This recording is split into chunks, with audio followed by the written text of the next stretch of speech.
وجہ ہے پاکستان کے ساتھ تعلقات رکھنے کی۔ ڈینیل مارکے اپنی کتاب میں مزید لکھتا ہے کہ ہم نے آج سے 72 سال پہلے یہ فیصلہ کر لیا تھا کہ پاکستان کو ڈیولپ ہونے کی اجازت نہیں دی جا سکتی، ہم پاکستان کو دنیا اسلام کو لیڈ کرنے کی اجازت نہیں دے سکتے، اور اس کے لیے ہم نے کچھ طریقے اپنائے ہیں، اور وہ طریقہ یہ ہے کہ پچھلے 72 سال سے ہم نے پاکستان کو we have kept it in a managed destabilized position، کہ اس کو اتنا ڈیسٹیبلائز رکھو کہ جس کو ہم مینج کر سکیں۔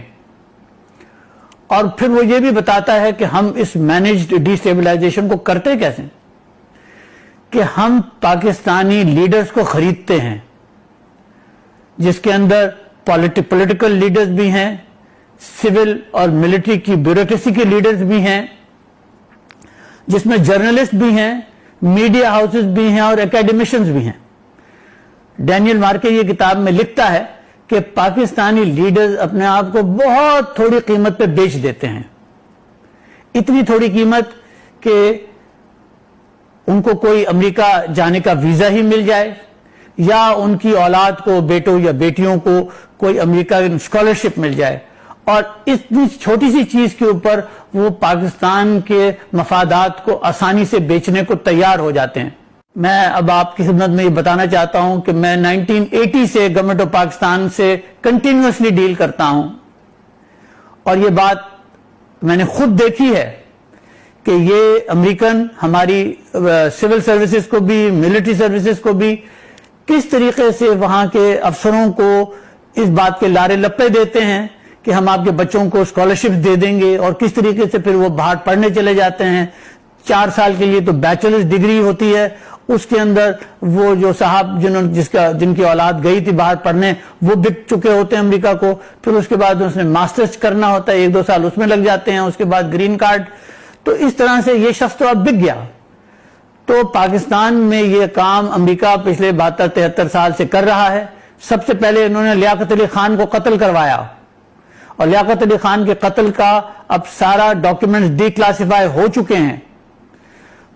جو عمران خان صاحب جس راستے پہ اس وقت جا رہے ہیں، مجھے پرائم منسٹر صاحب کے بارے میں سخت، ان کی حفاظت کے بارے میں سخت تشویش ہے کہ امریکہ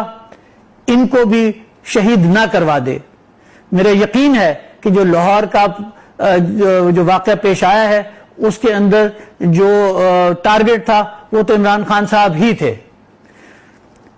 اور یہ معاملہ ابھی اور آگے چلتا رہے گا۔ میں اپنے تمام ہم وطنوں سے، اپنے تمام بہن بھائیوں سے، دوستوں سے یہ کہنا چاہتا ہوں کہ نظر رکھیں،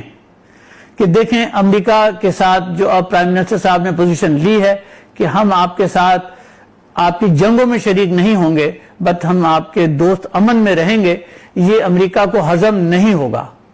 امریکہ کی پچھلے 100 سال کی تاریخ یہ بتاتی ہے کہ دنیا کے اگر کسی لیڈر نے امریکہ کی مرضی کے حساب سے کام نہیں کیا تو انہوں نے